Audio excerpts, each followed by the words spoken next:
Kaixo egunon ikasleok, gaur ikusiko ditugu arrazoi trigonometrikoak triangelu angelu zuzen batean. Hemen ikusten dugunez daukagu alfa angelua. Bai? Beraz, hiru arrazoi trigonometriko izango ditugu, edo erlazio izango ditugu triangelu honetan. Bat deitzen da sinua, eta bete adierazten da sin, izkiarekin eta alfa angeluari eragiten dio, bai? Orduan da arrazoi bat da zatiketa bat, zatiki bat. Kasu honetan da aurkako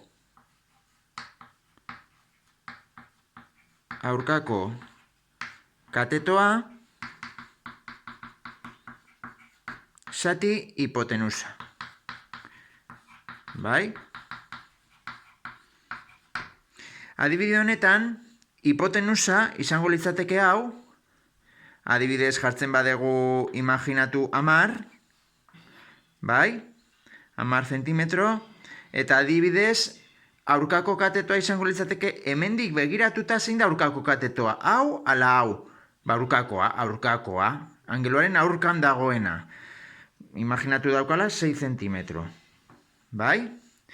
Beraz, sinu alfa izango litzateke aurkako katetoa 6, zati hipotenusa 10. Bai? Hori da, sinu alfaren balioa, kasu horretan. Kosinu alfa. Kosinu alfa izango litzateke ondoko katetoa, zati hipotenusa.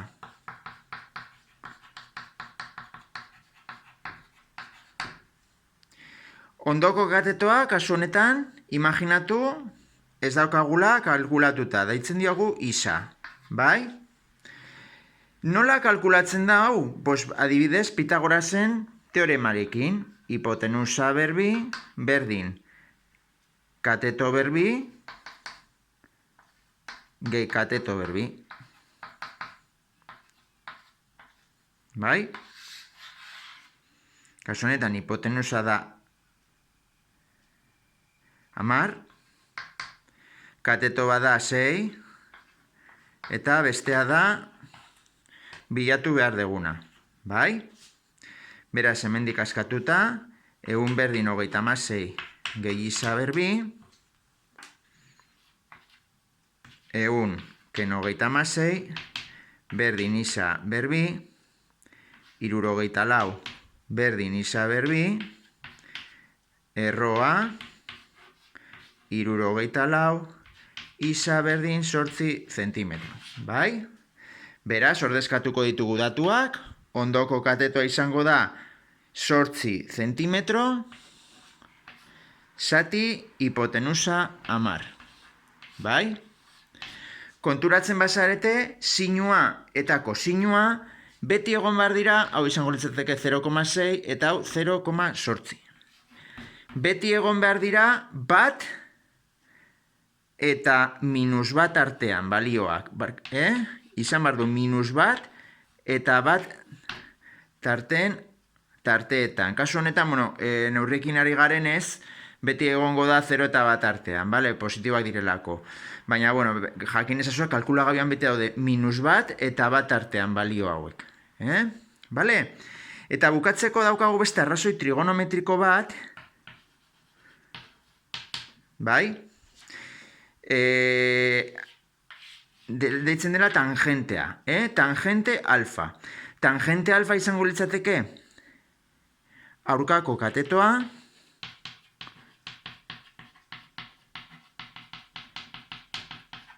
zati hipotenusa. Bai? Hiru hauek ikasi behar dira, Aurkako katetoa, zati hipotenus, aurkako katetoa, konfunditu naiz, zati, hau da sinua, aurkako katetoa, zati ondoko katetoa. Markatu, ondoko katetoa.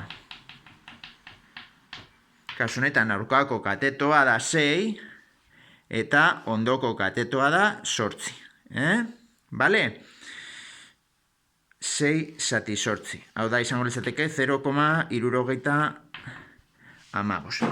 Tangentea izan daiteke edozein balioa, Ez dago... tangentea da balio bat erreala, Jun daiteke minus infinitotik infinitora. Edozein balio izan daiteke, bai? Hauek dira, ikasi behar dituzuen 3 arrazoi trigonometrikoak. Sinua, kosinua eta tangentea. Kalkulagailuan daukazute, teklaba sin, kos eta alfa. Bale? Bueno.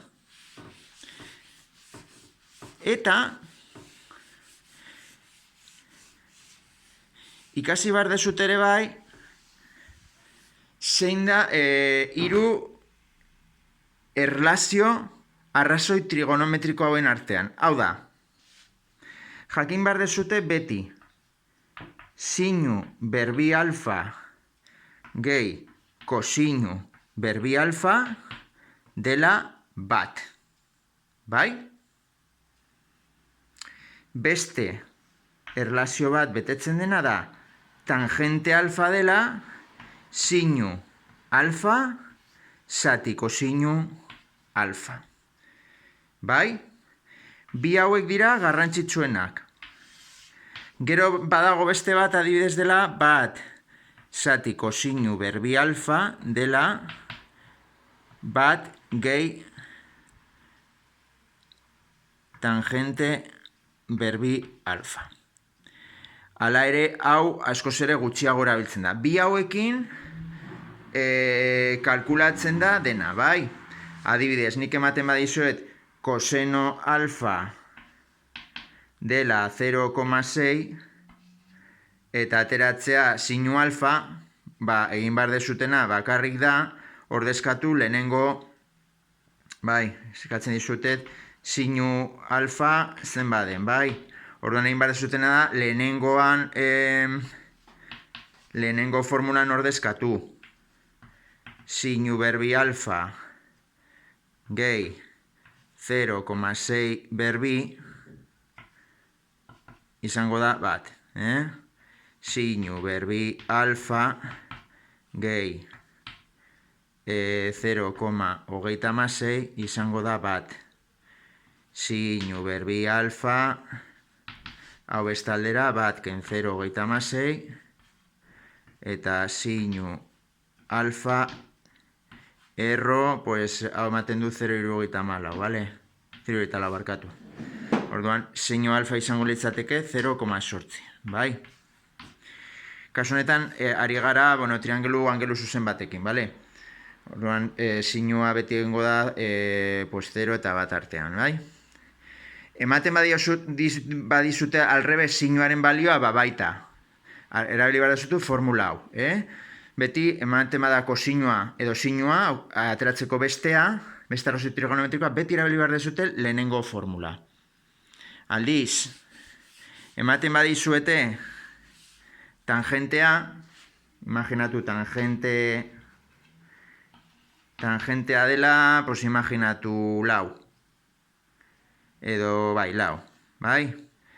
Bueno, pues, nahitan nahi ez erabili behar dezute bigarrena, bai? Orduan adibidez, lau da, sinu alfa, ordezkatuz, zati kosinu alfa. Kosinua pasatzen dugu bestaldera biderkatzen, eta lau kosinu alfa da sinu alfa. Bale? Orduan orain egin behar dezutena da, ordezkatu lehenengo formulan. Bai, zenbat balio du sinu alfa, lau kosinu alfa. Ordezkatu, sinuaren ordez, lau kosinu alfa. Daukagu lau kosinu alfa dena berbi, gehi koseno berbi alfa berdin bat. Orduan hemen lau berbi da 16, koseno berbi alfa gehi koseno berbi alfa berdin bat. 16 eta bat, 17, jarriko dugu, 17. Koseno berbi alfa da bat. Bai? Orduan, koseno berbi alfa, hau bestaldera zatitzen, bat zati 17. Eta beraz, berbi egiten dugu errokarratua, bat zati 17. Orduan, egiten badezute koseno erro bat zati 17, ematen du, gode momentu batean, ematen du, usten badit,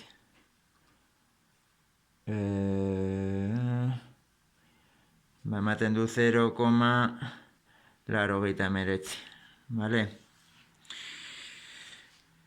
Hau ordezkatu beharko zenukete gero lehenengo formulan eta aterako zenukete sinuaren balioa. Tangenta ematen dutenean pixkat zailagoa da. Sinu berbi alfa gehi hemen atera duguna 0,89 berbi da bat. Bueno, pues hemendik aterako zenukete hau bestaldera pasaz eta gero erroa sinuaren balioa. Bueno, hau da, jakin behar dezutena, arrazoi trigonometrikoei buruz, triangelu angelu zuzen batean.